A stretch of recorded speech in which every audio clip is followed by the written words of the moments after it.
Ti nem tudjátok, hogy ezek mit művelnek. Nem azért lettem rendőr, hogy kiszolgáljak egy korrupt rendszert. Egy maffia rendszer. Így dől az országnak a sorsa. Ezt most felvesszük. Halló? De 9 óra fele megcsinálja mindenről beszámol nekünk. Nagyon jó. 11.800.000 kaptam az egészet. Annyira vagy gazdája a szavazatodnak, mint amennyire ura vagy az életednek. Akik ilyen körülmények között élnek, a választáson például nagyon jól jön. Nem szeretném, hogy elvigyék őket.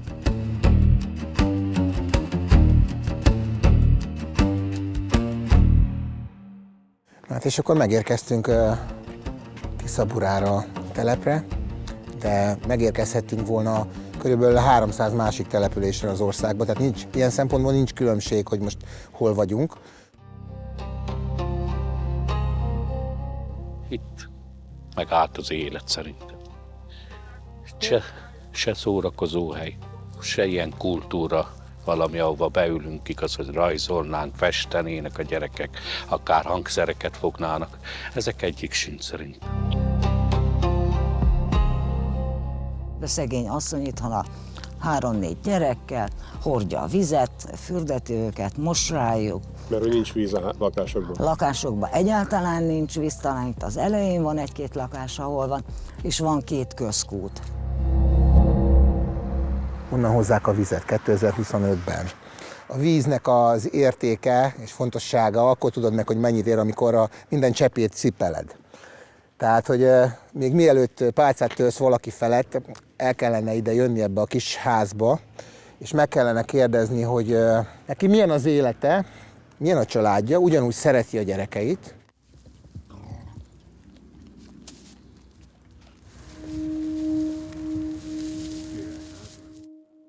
Ez a kis települések, a Fidesznek a fellegvári, ezek a zászlóhordói. Nagyon sok családot ismerek itt a megyén belül is, meg ugye minden más megyébe. És hát én osztottam végeredményben. Mentünk, osztottuk a tyúkokat, az élelmiszereket, választások előtti éjszaka volt, hogy hajnal 3 óráig olyan büdös voltam már tyúkoktól, hogy egyszerűen elképesztő. Jó magam is segítettem a krumpliosztásban, 5 kiló volt per szavazófő. Most ugyanez van, csak nem krumpliban, hanem szavazatonként megy egy 10 000 forintos. Itt úgy szokták, hogy 1000-rel kezdődik, 5000, 10 000. Azon az egynapi élelem. Csak már most én is tudom, hogy nem csak az egy nap van a világban. Sajnos az agregált területeken, sajnos ez így működik. Itt szegény emberek laknak tényleg. Itt a napról napra vannak az emberek. Itt tényleg úgy van. Itt ők megvásárolhatók sajnos. És ez nem, szerintem nem is az ő hibájuk. Rábeszéltük őket, megvettük őket, szó szerint. 3 gyerek el kell sírni, hogy éhes vagy a kapuanyu. Szerintem bármiért odaadja azt a szavazatot. Akit az autóba beleültetnek, az mindenki pénzt kapott érte, támogatásokat, mindent. Volt már olyan, hogy te is kaptál pénzt a szavazatodért? Volt. Elmondod, hogy akkor kire szavaztál? Fideszre. Előző napokban lejártam minden házhoz, hogy ne menjenek, én fogom őket vinni, nem kell menni, segítünk mindenben, fogtuk a kezüket, mint egy gyermeknek. Persze voltak olyan családok, ahol ott kellett tartatni 1-2 emberünket, ott beszélgetett velük, kávéztak, ott aludtak, és akkor azért, hogy biztosra el tudja őket vinni szavazni, mert rengeteg volt a család. Miért kellett ott aludni? Miért nem volt elég az, hogy Mert reggel ezekben az emberekben nem bíztunk meg. És ugye kaptak pénzt, kaptak csomagokat, és hát igen, úgy voltunk vele, hogy nekünk is teljesíteni kell, mert hát ugye féltünk mi is a megtorlást. Évféltől indult meg ez a hálózat, mi nagyok megkaptuk, hogy kinek mit kell mondani, mit magoljunk be, mennyi összeg, milyen térítések járnak az adott embereknek, ha függőségben szenvednek, mit kell adni, mit kell mondani, szóról szóra, névről névre, házra házra. Megkerestük a községekben lévő személyeket. Tehát azt hallottuk, hogy tömegével szállították, tehát a nem roma szavazókat is. Persze, nem csak a romákat, hanem azokat az embereket, akiket befolyással tudnak írni. 3-6-kor azt elindítottuk, egy durván egy ilyen 8-9 az öregeket le tudtuk szállítani. Utána jött a fiatalság, akik nem szeretnek korán kelni. Szétosztják, hogy a tiéd a telek, ilyen utca a tiéd, ez az alkoholista, az az öreg nép, a másiknak szétosztják szépen. Utána meg már dél körül már csak a hiányzó embereket vadászták befele. Olyan is van több, akit átbíznek és személyt csinálgatnak meg, hogy szavazni tudja. Az igen. Mert akinek nincs meg a személyigazolványa, ez az amaz választás előtt, nemhogy ideiglenes kap, hanem azonnali kap rendes igazolványt. De hogy létezik ez? Nem úgy volt meghatározva, hogy főre vagy családonként, hanem minél többet juttassak el, és ez úgy ki volt játszva, hogy eljátszottuk azt, hogy nem tud írni, olvasni, és bemettünk hozzá a szavazófülkébe. Volt ez a láncszavazat, bement az első ember, kihozta a papírt, utána többi hordta befele, nekünk az embereket kellett felfele hordani, bizonyos összegért, ide adták a pénzt, adjuk oda 5000 forintot ennek, annak, elmennek. Először az alkoholistákat, így megitatták pálinkával, utána felvitték szavazni, adtak nekik pénzt, és utána meg mentek szépen a kisebbséghez, mindhez sorba, menni kellett összeszedni az embereket. Jövök kocsival, beültök, kiteszünk, bementek, leszavaztok, kijöztök, kaptok ennyit. Bent már van egy emberük, aki látja, hogy hova szavaz. Hogy látja? Hát segítséget kér mindenki. Aki segítséget kér, az már odakint megkapja pénzt. Aki nem kér segítséget, az odakint nem kap pénzt. És lehet, hogy vége a munkája. Akkor már lehet, hogy kirúgják. Volt, akinek megkérték, hogy úgy kap pénzt, csak aki nyíltan szavaz, nyíltan. Mit jelent, hogy nyíltan szavaz? Az hogy néz ki, hogy nyíltan szavaz? Hát az, hogy nem megy be a fülkébe, hanem az asztalon kell kívül szavazni, és gondolom valaki ott áll, néző, kire húzott, vagy valakinek oda kell mutatni. Kell-e fotózni, vagy hogy van ez mobiltelefonnal? Mondtam, attól függ, hogy meg Gerzsi vagy MS hogy kéri, az égi polgármester. Ott például fotózni kell. Azt láttam, hogy bent van a szavazó is a fülkébe, meg ez a közel álló személy is, és nem a szavazó húzta az X-et, hanem az a közel álló személy, a polgármesterhez közel álló. Milyen gyakran ugrott ő be a fülkébe? Sorozatban. És akkor bemegy, hogy csörget, hogy egy csörgés, mája. Tudja, ki ment be, ki jött ki. És akkor egy csörgés, nem kell még felvenni a telefont sem. Igen. Ezért ilyen kis rövid szavak. És már tudják, hogy az oda szavazott. És ők ott kint tudják számlálni, hogy mennyi szavazatot kaptak. Hol járnak, mennyit kell még felhordani. Hányan voltatok a csapatban? Autókkal együtt 60-an. Az komoly. Szerintem még több, 60-70 között. És te voltál ennek a vezetője? Igen. Hát a szavazás az úgy szokott menni, hogy nagyon sok autó áll ott, akit hoznak, visznek. Meg van szervezve, Megvan, igen. Mire számíthatunk 2026-ban? Ilyen mozgósítás tekintetében? Hát a 8 évvel ezelőttitől 2-szer nagyobb lesz. Összegben is, autóban is? Mindenben. Nagyobb tét, nagyobb pénzek, nagyobb készülődés.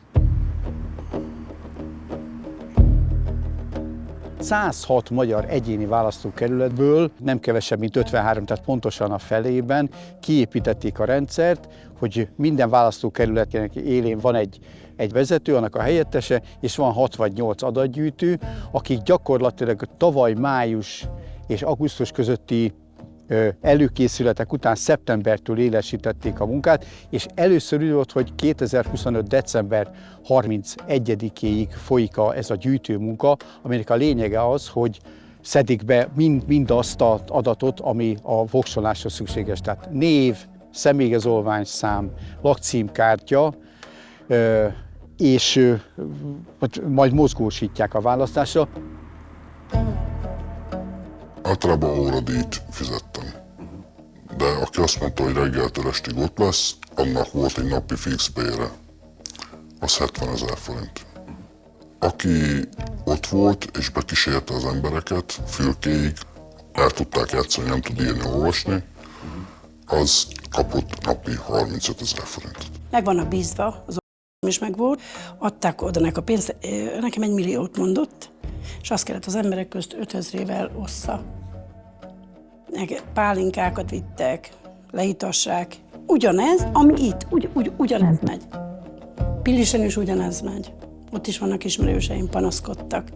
De azt tudom, hogy itt súlyos pénzek forogtak kockán, sőt a megyébe is hallottam olyan asszonykát, aki azzal dicsekedett, hogy ő a házát abból vette. Ezért a munkáért 8 évvel 12 millió forintot kaptam.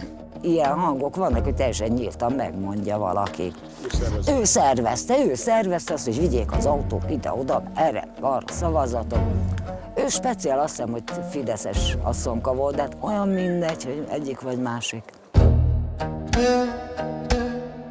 Ezzel már hozzászoktak az emberek sajnos, hogy ez így fog működni. Sőt, már várják is, hogy mikor fogják hozni ezt az élelmiszercsomagot. Valaki már várja azt, hogy úgyis a szavazatom adni fogott egy füstöt. Ezeket már várják az emberek. Jó felépített.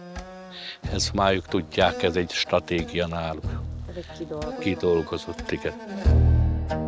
És hogyha mindez igaz, és felszorozzuk ezt az emberek számát, a választókerületek számát, a hetek meg a hónapok számát, akkor gyakorlatilag december végére ott tartottunk, hogy ez egy magas részvétel esetén is 6-7%, ami akár döntő jelentőségű lehet. Hát felpörögtek az események, minden önkormányzaton érezhető ez. Vannak azok a települések, ahol alapítványokat hoztak létre, ahova utalódnak azok a pénzek, amik a választási osztogatásnál ugye előjönnek. Településen is van egy alapítvány, és már többen jelezték, hogy megint ugyanez lesz a metódus, nekik utalják a pénzt, és onnan fogják szétszórni a választó között. Hát azt mondom, hogy minimum szürke pénzekről, de könnyen lehet, hogy abszolút fekete pénzekről van szó, és én egy 1,3 milliárdos összeget tudok, de ez többek szerint mélyen alá becsült pénzösszeg. Ugyanakkor még azt tudom, mert ezt már több független forrás mondta, hogy a választások előtt közvetlenül lesz választási motiváció. Hát most ez lehet persze krumpli, lehet ajándékcsomag, de lehet egy 10 vagy egy 20 ezres. Valakik valahova valamit vittek, egy raklapméretű lóvét. Na most, hogyha igaz az 50 milliós pakettek, hogy 156 helyre fogják vinni, igen, akkor mindjárt meg is van az a nagyságra. Képzelj magad elé 50 millió forintot 20 000 esetben. 156 helyre visznek egy 50 millió forintos csomagot, az 8 milliárd forint. Igen. Cash. Figyelj, Tiszabudára 3 körre volt kiló 50. Hát alsó hangon. Alsó hangon, akkor az országra. Na most képzeld el, hogy a Tiszaburán az utolsó héten volt a harmadik választás, amikor elméletileg már senkinek nincsen pénze, ez egy ilyen településen, és a dohányboltban annyi 20 000-es volt, hogy nem tudta visszaadni. Megjelent a településen x millió forint, 20 000-es. Mindenkinek 20 000-es volt. Hogy? És akkor most, hogyha belegondolunk, hogyha ezeket az embereket mesterségesen tartják szegénységbe, akkor mi egy hatalomtechnikai eszközről beszélünk. És ezt kellene megérteni, hogy az ő kontrollálásukkal kontrollálnak téged.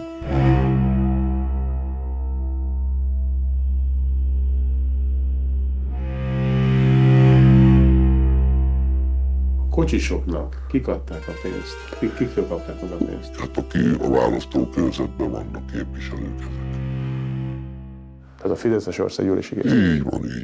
De hát ez is fel van osztva, ahány választókörzet van, ugye annyi képviselő van, és akkor azok a saját választókörzeteikbe megvan nekik az emberek, és akkor ők viszik a pénzt. Hogy akkor ez a te pénzed, ez a tanpénz, ebből meg akkor tegyetek csomagot, vagy hozták már a csomagot, és akkor itt van a tanpénz, meg ez a tiéd. Volt egy maximális összeg szavazónként, 5000 forint, azt mindig maradtuk. Én 50 000, 100-at, 30-at, mikor, hogy, melyiktől hogy. Már akkor még jöttek egy kanyart, még adtak nekem pénzt. 300 településen tud megvalósulni ez a tiszaburai aktivitás, plusz még Alsóhangon, akkor ez egy nagyon-nagyon komoly szám. Ez egy nagyon-nagyon komoly szám. Melyik választásokról beszélünk? Ez már Gyurcsány idejében is volt, de azért ennyire nem volt elharapódva. Csinálja mindenki, de leginkább itt most már a Fidesz szokta. Nekik van úgy pénz, aki tud adni. Hát az előző országgyűlési választásokkor, akkor meg kell mondani, az összefogás, Bagázs ugyanazt csinálta, mint a Fidesz társaság. Teljesen ugyan. Volt, aki mind a kettőtől kapott pénzt. Mert volt itt 12 évig ellenzéki városvezetés is. Hát ők is eljátszották ezt a taktikát. Ugyanúgy. Itt egyre rosszabb, minden egyre rosszabb. És nem is tudom, hogy lesz-e itt valaha változás. Előre megyünk háttal, ez a mondásom. Jó, oké. Ciao, sziasztok. Ciao. Előre megyünk háttal. Nehogy véletlenül hátba szúrjanak.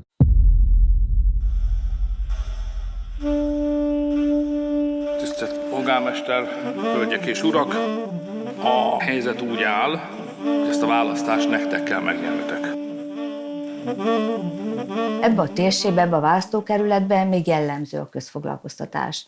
A közfoglalkoztatottakkal a polgármesterek napi kapcsolatot ápolnak, és nyilvánvalóan el fog hangzani a kampány során, hogy amennyiben nem a Fideszre szavazol, hisz el is hangzott már, akkor nem lesz közmunka, neked nem lesz napi bevételed, és ezek egyszerű emberek. És nagyon sokan elhiszik, hogy így van. A településeken, főleg a kis településeken a polgármesternek a véleménye meghatározó, kevesen szállnak vele szemben, mert több eszköz van a kezébe, amivel tudja befolyásolni az ott élő embereknek az életét, akár a havi jövedelmét is. Polgármesterek ugye azt mondják a romáknak, hogy jó, ha nem szavaztok a Fideszre, akkor nem lesz közmunka, nem lesz semmi, sőt, azokat a családokat elsegészítve kicsinálják a településen. Hogyan csinálják? Ha nem hatott a fenyegetés, akkor elvettünk, nem adtunk. Ez mit jelent? Az adott önkormányzattal együttvéve megmondtuk a villanytámogatás, vagy tűzifa támogatást.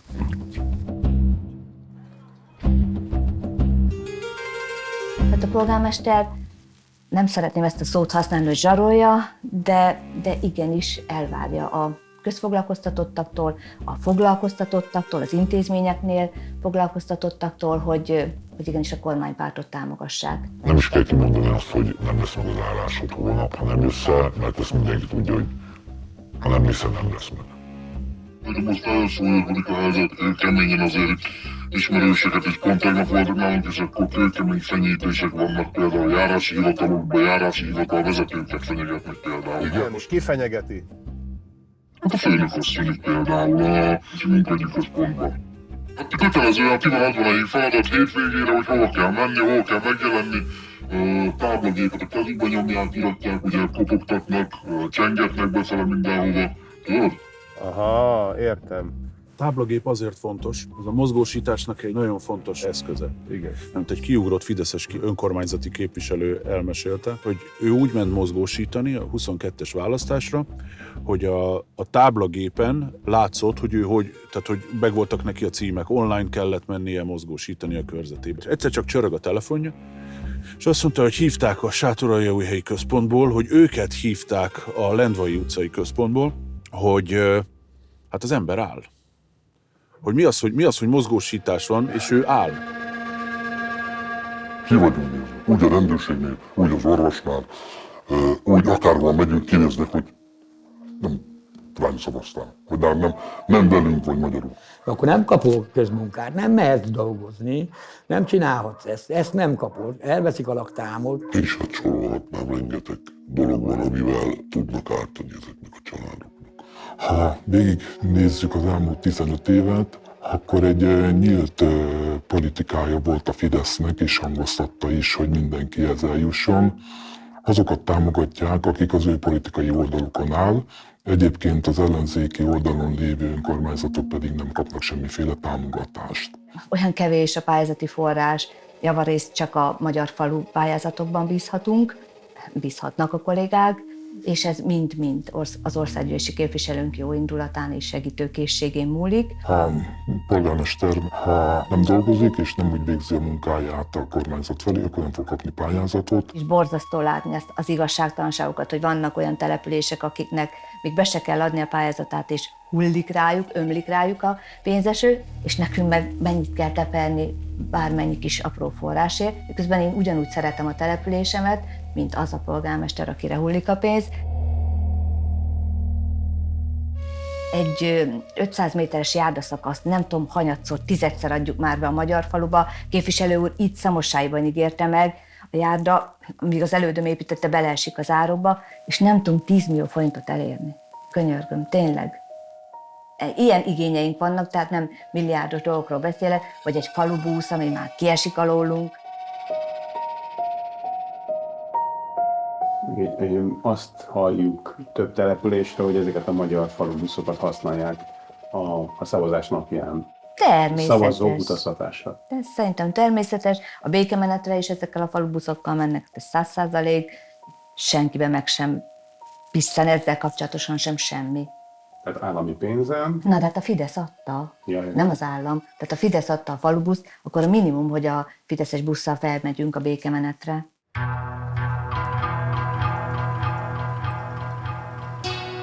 Mindenkinek, aki szembe megy a Fidesszel, vagy esetleg nem egyetértését fejezi ki, vagy nem ért egyet az ő politikájukkal, vagy a jelenlegi helyzettel, amit ugye ők teremtettek itt ebbe az országba, azokat mindent kicsinálja a Fidesz. Tehát aki szembe fog velük menni, mint ahogy mondta is a miniszterelnök, hogy nem felejtenek. Rengeteget dolgoztam kábítószerügyekkel, és mondjuk 5 évvel ezelőttig egész jól lehetett dolgozni ezekbe az ügyekbe. Aztán jött az az időszak, amikor már csak hazudoztunk. Kevés volt az ember, ne indítsunk eljárást. Az volt az ukáz, hogy inkább szórjuk ki, hogy ha találunk valamit, mindegy, csak ne legyen eljárás. Évek óta ez a drogdílereknek a hálózata nagyon szépen megy, nem ellenőrzik őket. Ezen a területen most is elvittek ez alatt az 1 év alatt 12 dillert, de abból kiengedtek 10. Már vagy a 3. nap után, de eddig a legtöbb, ami bent volt 25 nap, akit innen ebből az utcából vittek el. Miért engedik ki őket? Ez a legjobb kérdés. Ezen én is szoktam gondolkodni. Nagyon-nagyon rosszul néz neki azt, hogyha megjelenne a valós statisztika, hogy mennyivel nőtt meg mondjuk a drogfogyasztók, illetve a droggal való kereskedők száma egy adott területen. Jönnek itt a rendőrök, mászkálnak civil autókkal, és tudják, hogy ott is drogoznak, ott is drogoznak, ott is drogoznak, és nem lépnek ellene. Majd csak gondolom választás után, de választás után se fognak ezek lépni, addig nem piszkálják a drogosokat, mert azzal tudják megfogni. Adnak neki pénzt, hogy vegyenek drogot, vagy amelyiknek valaki lesz, intéz drogot. Ezekkel a szerekkel megveszik őket. Függők, aláírsz, behúzod, akkor természetesen kapol 1 pak, 2 pak. Aki megvásárolható, azt tudják ők is, hogy kik a drogosok. Ezen a területen hát ismeri mindenki egymást, hát nem olyan nagy városról beszélünk, mint Salgótarján. Itt már volt olyan, hogy designer drogi adták a szavazatot, volt olyan, hogy pénzt adtak, valaki élelmiszercsomagot kapott. Ez szerintem mindenhol jelen van. Az emberek nyugodtan csinálhassák a drogkereskedést, és a választásokra az ilyen településeken, ahol mély szegénység van. Ezek az emberek fogják bevinni senki háti trógereket, 1 pak kiszavaz. 1 pak drogér? 1 pak nekik elég. Ez egy olcsó akármilyen méreg, 1000 forint. Na most gondolkozzatok el, hogyha az ember beleinfektál mondjuk, csak hasonlítok 100 000 forintot, az 100 szavazat. Ezeknél titok nincs. Hogy ne félnék. Meg azt is tudni kell, hogy azért a Fidesznek vannak verőlegényei is.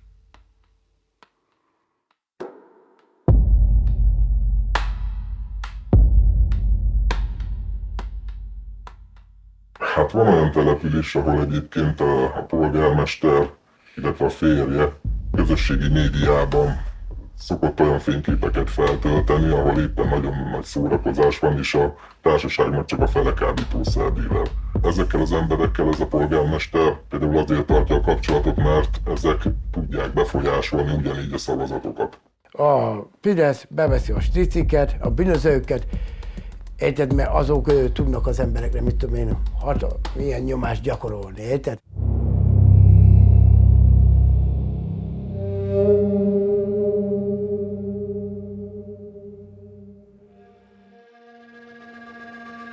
Én itt is el akartam indulni önkormányzati képviselőnek. A nagyban sikerült elindulnom, de a kis önkormányzat, tehát a roma nemzetiségű önkormányzat nem tudtam elindulni azért, mert a polgármester rám állította az embereit.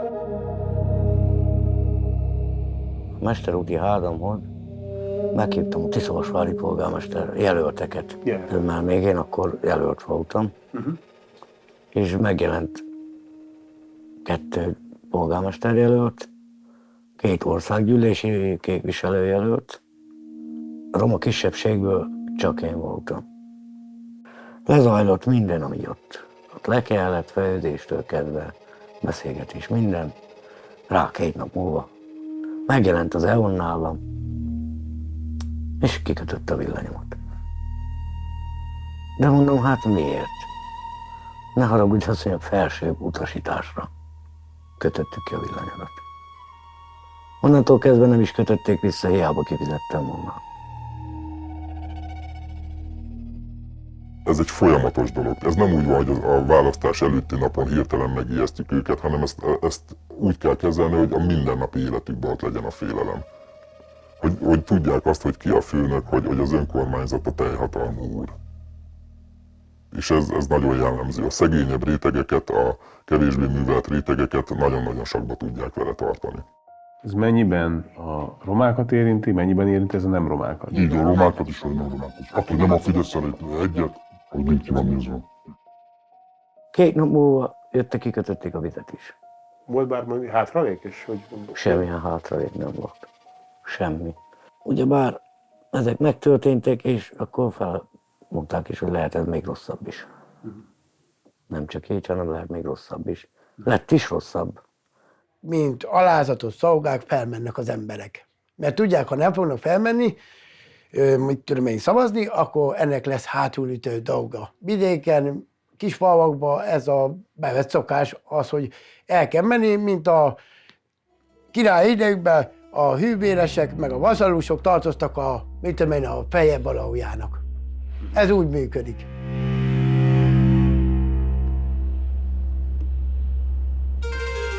Megszületett a fiam január 1-én. Csütörtökön még egész nap ott volt a Gabica mellett a gyerek.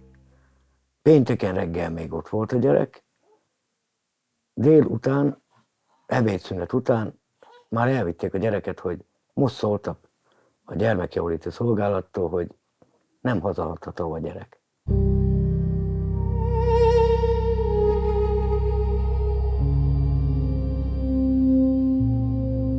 Egyszerűen kiadják a parancsot, hogy akkor ezt a családot kell ellenőrizgetni, ki kell járni, találni kell hibát, és jön a nyomásgyakorlás. Faluban mindenki mindenkit ismer. Tudja az anyagi helyzetét, és azt próbálják támadni. És akkor, ha nem megy úgy, akkor támadják úgy, hogy a gyerek. Ami a kincs, a minden az embernek. A gyerek, vagy az unokája. Velem is ugyanezt teszik. Sok emberrel ezt teszik. Nem feltétlenül vesz ebben részt mondjuk a gyámhivatali dolgozó, csak ő vele fenyegetik, mint annak idején a gyereket a mumussal. Nagyon sokat küzdök, harcolok, szenvedek, hogy velük legyek.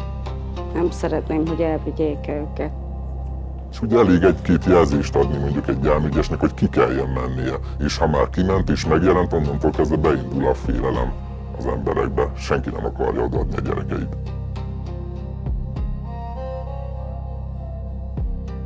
Négy óra 1 perckor hívott engemet a polgármester úr.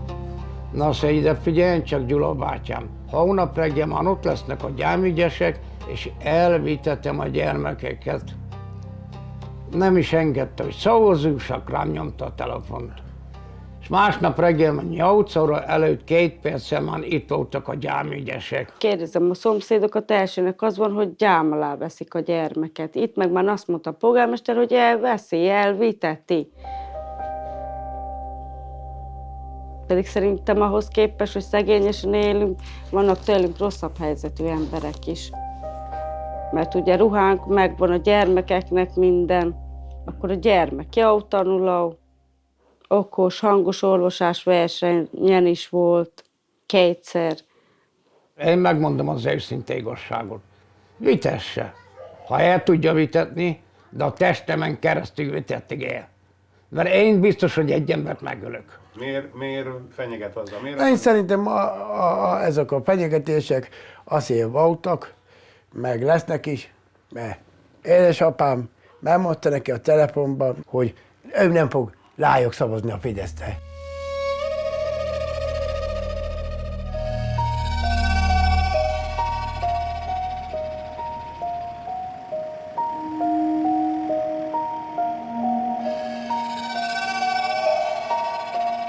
Nem adták ki a babát, és a Gabinak ugye úgy kellett hazajönni a feleségednek, hogy gyakorlatilag a baba úgy kellett nélkül. hazajönnie, baba nélkül, a kórházban már hát idegi állapoton, az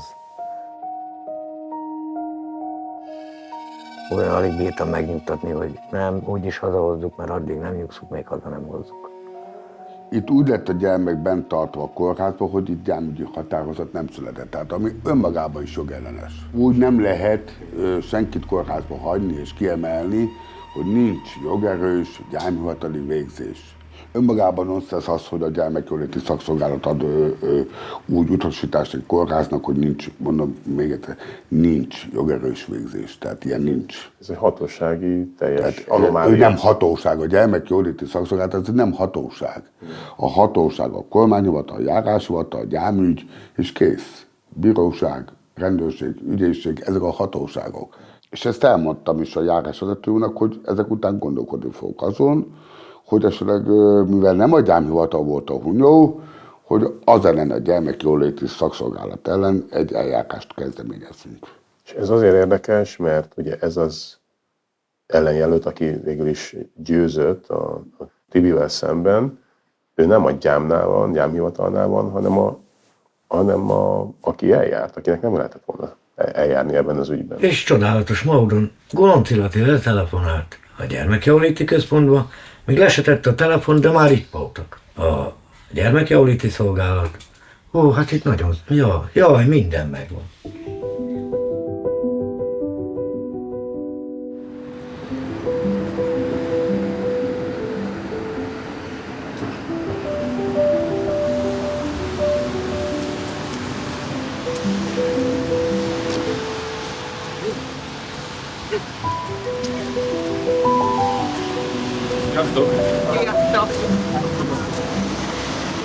Meséljetek, hogy vagytok. Hát most, Jó, most már jól. Most már nagyon jó. Most már jól, hál' Istennek, hogy végre viszik haza. Persze. Meg fogod lakni? De takarda, úgy. Örültek már jöttek még eszülni? Nem megy. Mondtam, hogy jöjjön inkább az eső. Inkább busszon a pénzben. Akkor ilyen mondja, jöjjön. De ne takarózz ki, mert megfázol. Egyáltalán nem sért. Hát már most már biztonságban van. Hogy így szülelje van. Minden.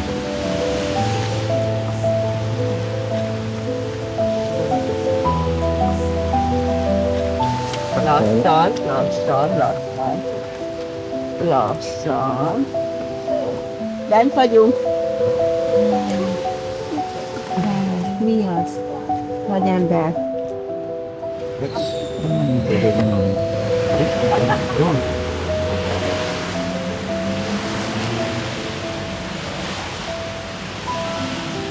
Mivel nem vagyunk gyalisok, mivel nem megyünk vele a polgármesternek ebbe a kis játszmájába, ez jutott.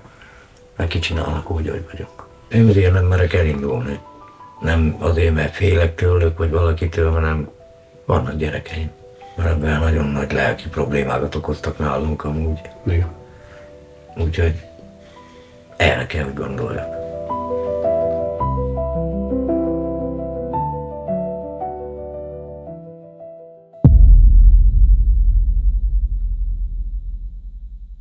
Itt Nyírbogáton melyik a legfontosabb szempont, hogy hogyan viszik el az embereket szavazni? A megfélemlítés vagy a pénz? Mind a kettő. Hát van egy réteg azért, akinek nem tud 5000 forintot odaadni, mert nem olyan ilyen középréteg, az a megfélemlítés, hogy jön szavazni, mondja a doktor néni, vagy a munkahelyen a főnökének szól. Nem vagyok érdemleges a közmunkára, kamatmentesre hiába gyógyszerémnek a kezelésemre kellett volna, nem vagyok rá érdemleges. Gyerekeim nem nagyon tarthassák velem a kapcsolatot, mert elvesztik a munkájukat. Ezért lelkileg már úgy tönkretett, hogy nincs mit vesztenem. Ilyet nem tehet egy polgármester, hogy benyitsa a menyemet is. Felvették közmunkára, nagy imánkodásra, és azt mondta neki, az öreg otthonba takarít, hogy ő mit keres itt. Hát ő Gizinek a menye. És ő hogy lehet itt? És a kis lány azt mondta, hogy hát attól, hogy a menye vagyok, de nem tartom anyósommal a kapcsolatot. De könnyezett a szeme, hogy ilyet kellett mondjon, mikor tényleg, hogy kedvel a menyem. És azt mondtam, tegyél úgy, mintha utálnál. Hogy legyen munkája, hogy eltartsa a gyerekét. Na, ez szégyen Magyarországra. Milyen jogon? Milyen jogon bántsa az én gyerekeimet? A Fideszhez közeli mindent megtehet. Uzsorázhat, drogozhat, drogot árulhat, semmi baja nem lesz. Miért nem segít rajtunk doktornő? És tudjátok, mit mondott? Örülök, hogyha a saját fajtámon segítek. És akkor odaszóltam, de a szavazáskor, akkor felszóltam és nagy csend, de a szavazáskor miért sanyargassa őket az X-re és nyíltan szavazzanak le? Meg sem tudott szólalni. Mindenki félti az állását. Az én családomban is van a főnökasszony fideszes, és fél megszólalni.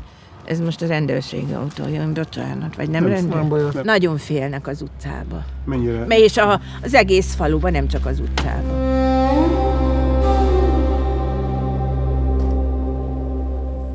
Hogy a mai nap folyamán tűzifát osztott, és kimondottan csak a fideszes emberek kaptak. Rászorultság alapján osztották ezt a tűzifát. Az öcsém sajnos egy lába van, amputálták a bal lábát, ő nem kapott. Én 2-es típusú izomcsorvadásban szenvedek, én sem kaptam.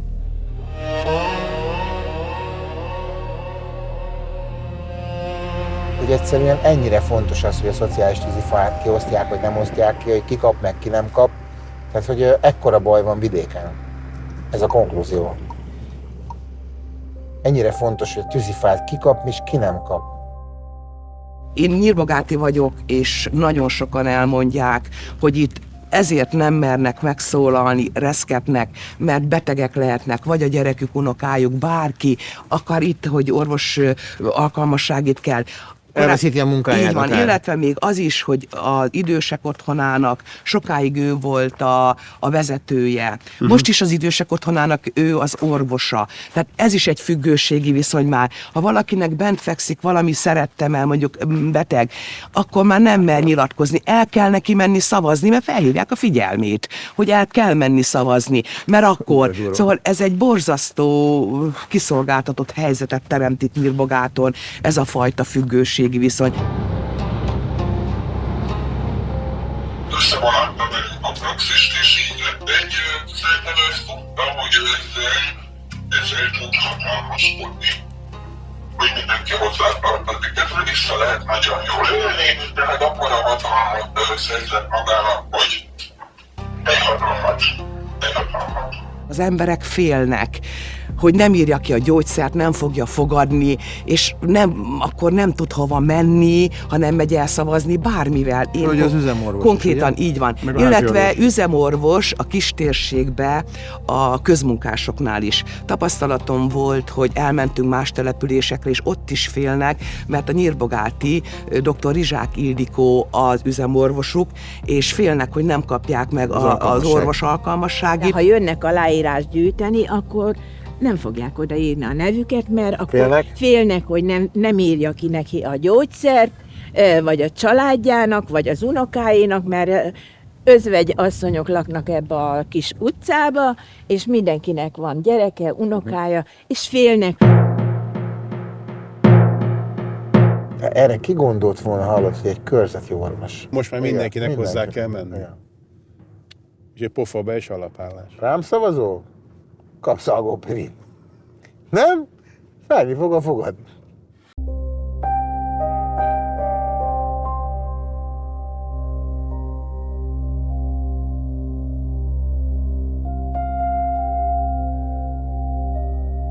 Mi a helyzet az idősek otthonával? Mert ugye az is elméletileg hozzátartozik, ugye? Igen, a dolgozók feltétlenül, hát a dolgozók kampányolni járnak, tehát én mindig ezt mondom, hogy ha olyan helyzetbe kerülök, inkább is már akassanak fel, mint az otthonban ne tegyenek. Nem tudom, hogy szavaztatják az öregeket, ezt még én nem láttam, de jól leszavaztatják őket. No, hát az idősek otthonában a szavazás az úgy megy, hogy ezek a dolgozók töltik ki a szavazólapokat a bent lakó idősek helyett. Ez teljesen ellene megy a választási törvénynek, illetve leszavaztatnak olyanokat is, akik olyan fogyatékkal élnek már, hogy demensek, tehát nem is tudják azt, hogy mi is történik körül rajtuk, ők nem is szavazhatnak. Tehát ez benne van a törvénybe, de leszavazzák. Nem nagyon engedik meg, hogy a két szavazatszámláló bizottsági tag, aki kiviszi a mozgóurnát, hogy ők segítsék az időst, hanem az ott dolgozó ápoló. Ha nem találnak ilyen ott dolgozó ápolót az idős otthonba, akkor hozzátartozót kérik meg, hogy menjen be akkor az idős hozzátartozójához, és akkor ő x-eljen helyette. És ha mondjuk a hozzátartozója nem szavazna úgy, ahogy ők szeretnék, akkor mik a fenyegetések? Mi lenne ki? Fenyegetésnek lehet például az, hogy a demens beteg olyan állapotban van, hogy ők már nem tudják vállalni, igen, a felelős, így van, és akkor keressenek neki másik intézményt, vagy vigyék haza. Srácok visszamentek ilyen távoli totál vágóképeket készíteni a idősek otthonáról. Erre a polgármester asszony kitalálta, hogy ők meg akarták mászni a kerítést, meg én nem tudom, mit akartak csinálni. Én nem voltam ott, de nyilvánvalóan abszurd. Ja, erről született kis videó, és azt láttam. Lejárató, mocskoló videó van készülőben, itt Nyírbogáton. Megjelent a házunk előtt két számunkra ismeretlen ember, fején kucsma, orrig lehúzva, a házunkat, a rendelőt és annak bejáratát, a parkolót hosszú perceken keresztül videózták.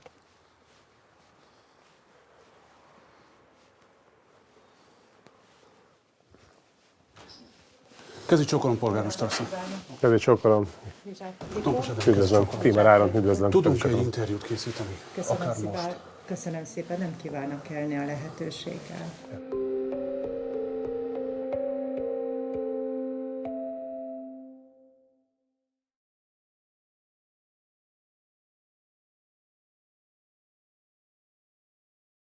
Nem probléma, polgármester asszony. Köszönöm. Hitted volna, hogy ilyen mértékű a leuralás? Hát nem, ez nem roma így.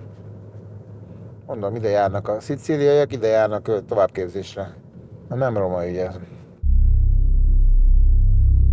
Szerintem valaki jön után. Követ? Igen, egy ideje. És eléggé le van maradva. És ahogy lassítunk mi is, ő is lassít. Jó, várjuk be.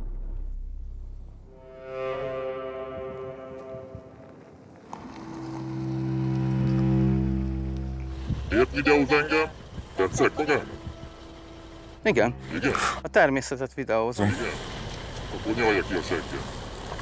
A természet meleg.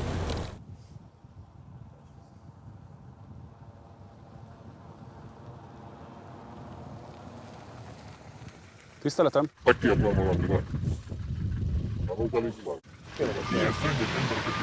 De mi a baj? Miért jöttek a számtól? Ja, értem. Folyamatosan utálunk a barátok. A barátom itt lakik egy juhász. Értem. Máshol is a barátjuk, hol megyünk, vagy csak itt? Köszönöm a beszélgetést. A Rizsák Robinak, ő a kereszt, figyel a polgármester, asszonynak az ilyen sofőrje, meg intézője. Jobb keze. Tehát a polgármester asszony ránk küldte az intézőjét. Mezőr, meg van egy csomó ilyen humbuk munkája, tudod, hogy a hivatalból kapja a forrás, meg a pénzt. Bocs, majd Adinál ott vannak, hogy mennyi mezőgazdasági kisüzemes pályázatot raktak rá, tudod, ezt a 15 000 eurós pályázatokkal vannak mindig kitömve. Figyelj, itt nézem, hogy EU-s pénzek, líder, ugye egyrészt Rizsák Róbert 14 millió. 23-ban. Várjál, kérdezem tovább. Egy Jobb Életért Egyesület. Ezt ezek a líder. Annak az elnöke a Ildikó, az asszisztense a kuratóriumi tag, a szembeszomszédjuk a Bakosoki Miklós szokta hordozni Pestre, a másik kuratóriumi tag. Jó, világos. Meg valami félkegyelmű a negyedik. Ugye ez kapott majdnem 19 milliót, oké. Együtt egymásért Nyírbogáton, ez 25 millió. Igen. Ez a Vejkónak az alapítvány, az most legutóbb 550 milliót nyert, igen. És ővé a Bátori panzió is, ez az elixír. Meg hozzá lehet kötni a Zibelinát, meg a Junafebó Kft. Tehát ők meg, akik szintén a Nyírbogáti gazdabolt is az övék, illetve ez a két cég ugye kivitelezési munkákkal is foglalatoskodik, tehát ha a 6-os körzetbe szétnézel, mondjuk mit tudom, Érpatakon, akkor szembe fognak jönni vagy ajánlattevő, vagy ellenálló ajánlattevő. Családi vállalkozás. Igen, és akkor Nyírmedicina, ez pedig direktben az övé, ugye ez 14 millió. Így van. Ezen keresztül ugye az orvosi szolgáltatás, igaz? Így van, meg ugye ide tartozik a gyógyszertár is, ugye azt, meg ugye tudjuk, hogy a gyógyszertárból ugye a 6-os körzetben mindenkinek innen kell venni mindent is, tehát ez a gyógyszerelosztó központ. Világos. És a 32 településnek mindenkinek innen kell vásárolni, vagy jaj neked. Az országgyűlési képviselőnk állandó kapcsolatot tart a térség polgármestereivel, ő eljön és elmondja az aktualitásokat, a politikát illetően, és kimondva vagy kimondatlanul, de nyilvánvalóan elvárás a kollégák felé, hogy a szavazáskor a megfelelő szavazati arányt a Fidesz érdekében hozzák. Felhívja az országgyűlési képviselő, és kér bizonyos szavazatszámokat. És akkor kimegy a polgármester a családokhoz, és azt mondja, hogy akkor te is, még nem teljesíti azt a számot, amit kérnek tőle, és elküldi az embereket szavazni. Azt megelőző választások eredményeit megmutatva sarkalta arra, hogy ezek a számok lehetőleg rosszabbak ne legyenek, csak jobbak. Persze tudomásunk van olyanról is, ahol ez nem sikerült a 2022-es választás után, ott igenis megdolgálást kapott a polgármester. Az a baj, hogy ebbe a térségbe ez egy kialakult rend. Tehát ezt a kollégáim 100%-osan elfogadják, hogy tehát neki azért kell úgy ugrálni, hogy Téki Attila fütyül, mert máskülönben nincs pályázati pénz. És ezt teljesen elfogadják értelmes, normális, felnőtt emberek. Igen. Eloka. Igen. Jön. Hogy a társaság itt van? Jó van. Csináljuk így, oké? Kanyar után megállsz egyből, jó? Jó, oké. És itt akkor le is parkolok mindjárt, jó? Szállj ki!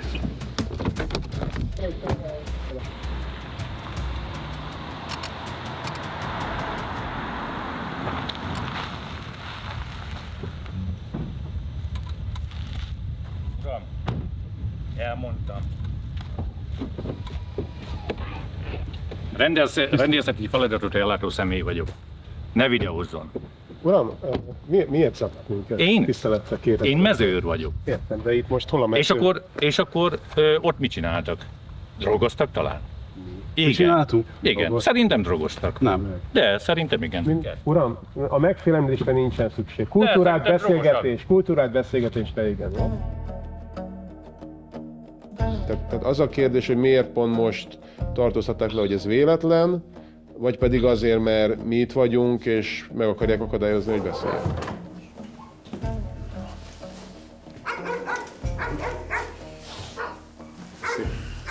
Pont a Best Marketnél állítottak meg. Tehát az a legforgalmasabb, ott mindenki lát. Csak kérdem, hogy miért kell itt álljak, mi a probléma, leigazoltatok, minden úgy ment, ahogy szokott menni egy igazoltatásnál, és akkor felvettem a telefont, hogy telefonáljak, ugye, hogy megállítottak, késni fogok, valaki vigye el a riportot, valahogy csináljuk meg, mert itt vártatok minket, nem használhatok telefont, semmit, mint valami bűnöző.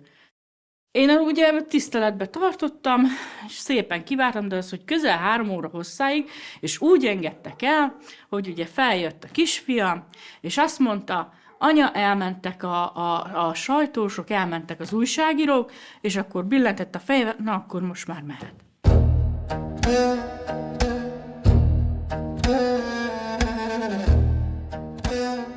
Megjelenik egy újságíró, azt jelenteni kell. Politikai érintettségi ügy, jelentési kötelezettség van, ugye már megállapították a személyazonosságokat, és ezt küldték is az ORFK-ra. Vagy pedig, hogyha bevonták mondjuk a titkosszolgáltat, akkor ugye rögtön Rogánhoz került az információ. Arcomra nagyon vigyázzatok. Az is öltöztem így. Arcomra nagyon vigyázzatok, meg... Hangodból mi szeretném, magas vagy mély? Nagyon mély csinálni. Nagyon mélyet csináljátok, így van. Gyerekek, még ti is vigyázzatok, csak mondom. Hát olyan alvilági embereik vannak, hogy ti azt... Milyen alvilági embereik vannak? Bebeszéljünk, hagyjuk. Nem tudjátok, hogy mire képesek.